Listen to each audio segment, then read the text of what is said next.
Então é sexo com a sua mãe que você quer fazer? Bom, pelo menos é isso que Freud quer que você acredite. Agora, esse vídeo não é sobre Sigmund Freud, mas sim sobre sua criação mais importante, a teoria técnica psicanalítica. Desenvolvida por Freud em 1896, a psicanálise é um termo simples, uma forma de terapia que ele popularizou como tratamento para transtornos de saúde mental. Psicólogos e todos os que se debruçaram seriamente sobre a ciência por trás do comportamento humano concordam que a psicanálise é um marco fundador de uma psicologia moderna e especialmente de escuta profunda. E para você entender o que é psicanálise, primeiro você precisa entender no que ela acredita. A psicanálise é um método de investigação do inconsciente. Ela vê o psiquismo a partir de uma dualidade, a mente inconsciente e a mente consciente. Diariamente, essas duas partes, essas forças, o consciente e o inconsciente, estão constantemente em conflito. A frase fundadora da psicanálise, dita por Freud, afirmava que o homem não é senhor na sua própria morada. Essa expressão cria um novo entendimento e muda o princípio das causas, fundando o que ele chamou de metapsicologia.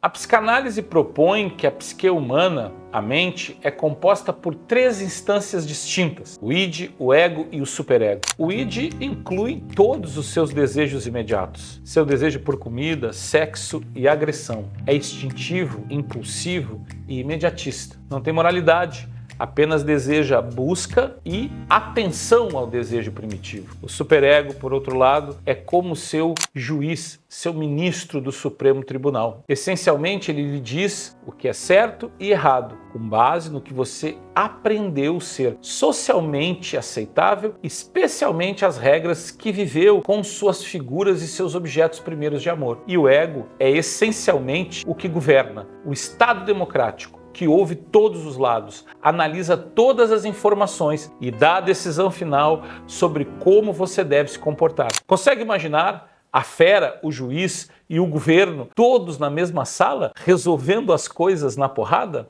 A teoria psicanalítica afirma que o conflito entre o desejo e a ordem social resulta no desenvolvimento de mecanismos de defesa para impedir que o id mostre sua face repugnante. Esses mecanismos de defesa nos protegem da culpa e da ansiedade que sentiríamos se cedêssemos aos nossos desejos mais íntimos. Aqui uma compreensão rápida da teoria que a psicanálise apresenta para as doenças mentais. Quando os conflitos inconscientes se tornam muito reprimidos, recalcados e os mecanismos de defesa rígidos, o indivíduo começa a apresentar sintomas. A angústia como o seu grande sinalizador. Agora que você sabe no que a psicanálise acredita, vamos ver como ela funciona. O objetivo da psicanálise é tornar você consciente dos seus mecanismos de defesas inconscientes. É tornar esse indivíduo mais consciente daquilo que é inconsciente nele mesmo. Em um indivíduo com um transtorno psiquiátrico, os sintomas são tanto um mecanismo de defesa contra, quanto uma liberação parcial de nossos impulsos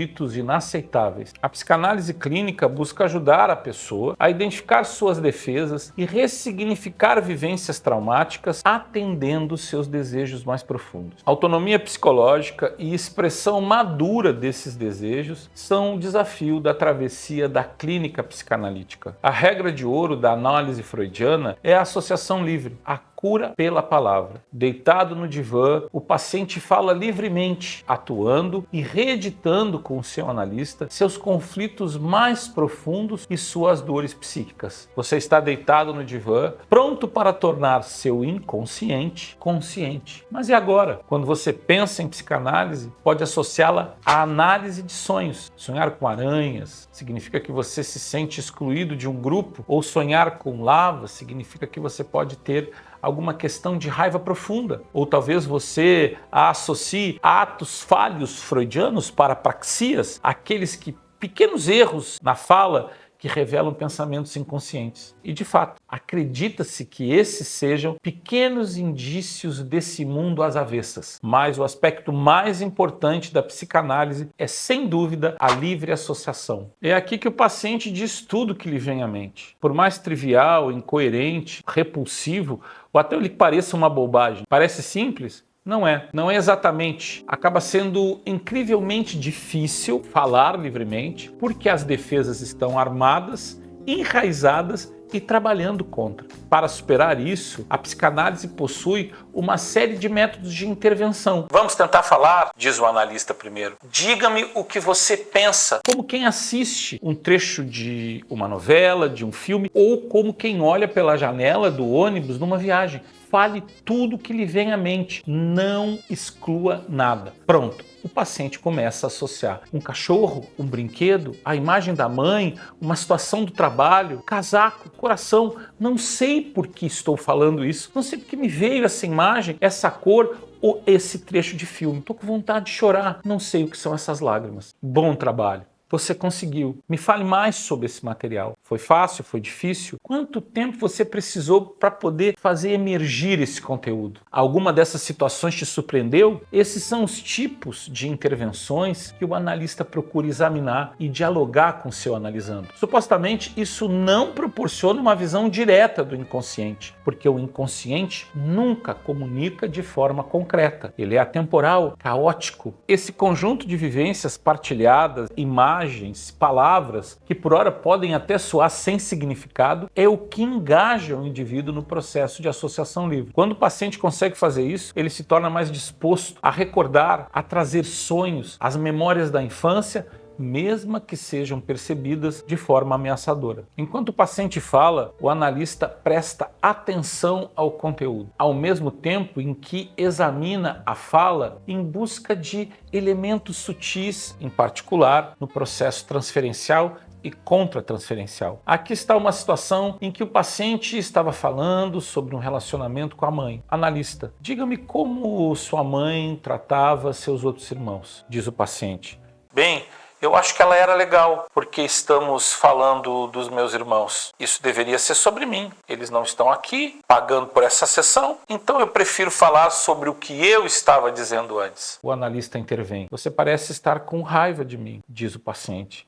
Bem, sim, você está trazendo à tona coisas sem importância e me tratando mal. Como você espera que eu reaja? Nessa situação, o paciente está se envolvendo em transferência, transferindo sentimentos de alta relevância que ele tem por uma pessoa para outra, nesse caso, o analista. Você sem dúvida já vivenciou a transferência. Seu chefe era muito exigente no trabalho, o que o deixou irritado, e você acidentalmente perdeu a paciência com um colega que não havia feito nada de errado. Nessa interação, o paciente sente resistência em falar sobre seus irmãos, sente raiva da dinâmica familiar e direciona isso para a figura do analista. Nesse ponto, o terapeuta exploraria o relacionamento mais fundo e ajudaria o paciente a obter insights sobre esses pensamentos mais profundos, inconscientes, identificando-os. Agora que sabemos no que a psicanálise acredita e como, de certa forma, ela é feita, podemos perguntar, será que funciona? A resposta é sim,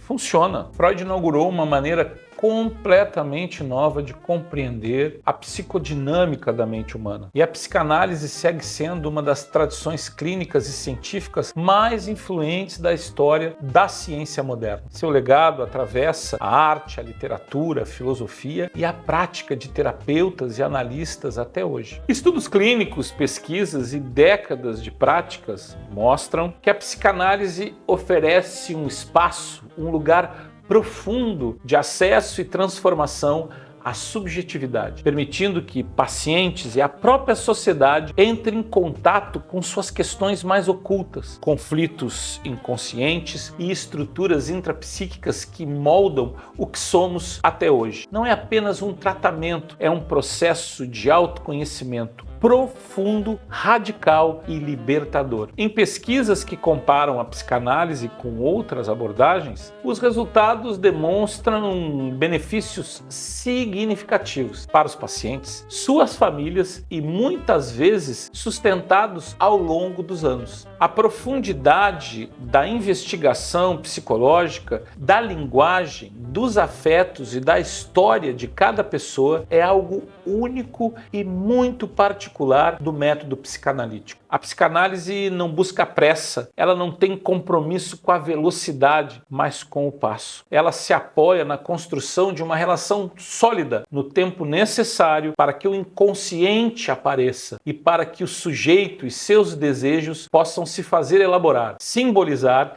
e transformar sua experiência, sua história. Para muitos, esse é justamente seu maior valor, um compromisso genuíno com a profundidade e com o cuidado. E independentemente da abordagem escolhida, é impossível ignorar que foi graças à psicanálise freudiana que a psicoterapia fundamentou sua prática e seu próprio nascimento. Conceitos como inconsciente, defesa, transferência, contratransferência, desejo e interpretação simplesmente não existiriam nesse contexto sem o Freud. A psicologia clínica moderna, direta ou indiretamente, bebe nessa fonte. Freud, gostaria de te dizer profundamente, obrigado por ter aberto as portas, por ter sido tão profundo e tão genial na fascinante pesquisa das vicissitudes da complexidade humana. Muito obrigado por estar com a gente aqui no nosso canal. Se inscreve, deixa um like. Você percebeu que o nosso cenário mudou?